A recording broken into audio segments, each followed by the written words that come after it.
Hello and welcome to week 6. You guys, we are almost at the halfway mark. So exciting.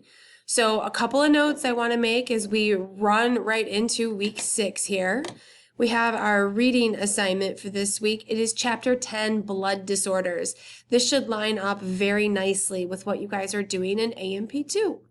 If you have any questions, please definitely reach out to me. At the beginning of your Chapter 10 PowerPoint, there's a really nice review of blood cells and your cardiovascular system, just kind of as a high-level overview. When we get into the cardiovascular system itself, we'll get into a little bit more of an in-depth review in the videos. As soon as lecture is complete, your video will be uploaded. Please be assured of that. Remember my new policy before I leave the room, make sure I get that uploaded to you.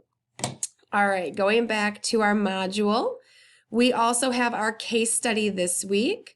Our case study is about something called pernicious anemia. So this is really unique because it involves B12 and it involves your digestive system and absorbability of vitamin B12. So please take a look at this and follow the deadlines. Make sure I get it in by Saturday at 11:59 p.m.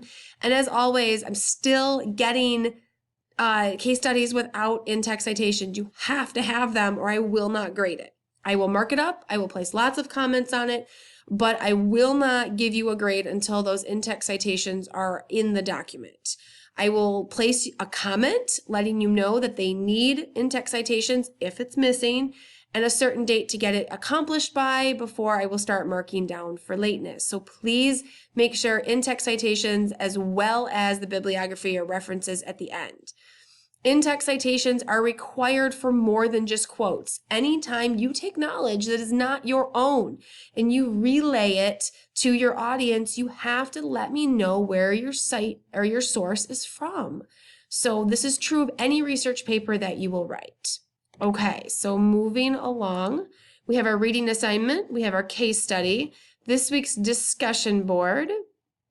So continuing along the lines of blood-borne disorders, we're going to talk about malaria. And malaria is really interesting when you think about it in the realm of sickle cell anemia. So now we're hitting 2 disorders in one discussion board. So please, when you are discussing this, try to define and understand what each one is and how each of them has connection to each other. Because malaria has a certain interaction with people who have sickle cell anemia, or maybe I should say that the other way around. People who have sickle cell anemia interact with the disease malaria differently than those that start as healthy. It's really, really fascinating. The video's not very long, and I really encourage you to discuss back and forth.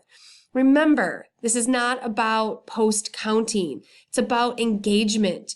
You have to place an initial post and then actually hold conversation back and forth.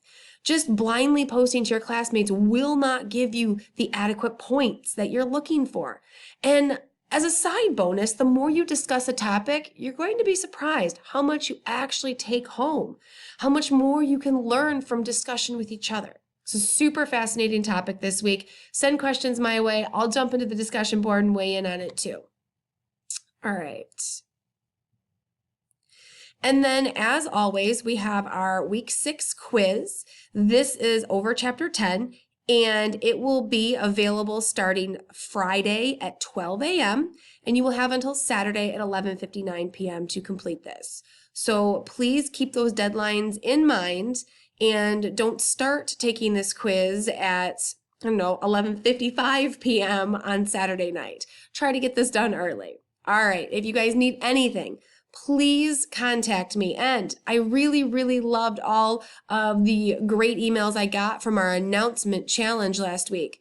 I did select my winners. However, be tuned to your announcements. You can get those forwarded to your phone directly, especially if you have the app. You can enable push notifications. So everything I send to you will come to your email or activate on your phone. It's a great way to keep in touch with the class. If you need help with this, let me know. I can show you before or after class, and we'll have another little contest. I think we had a lot of fun doing that.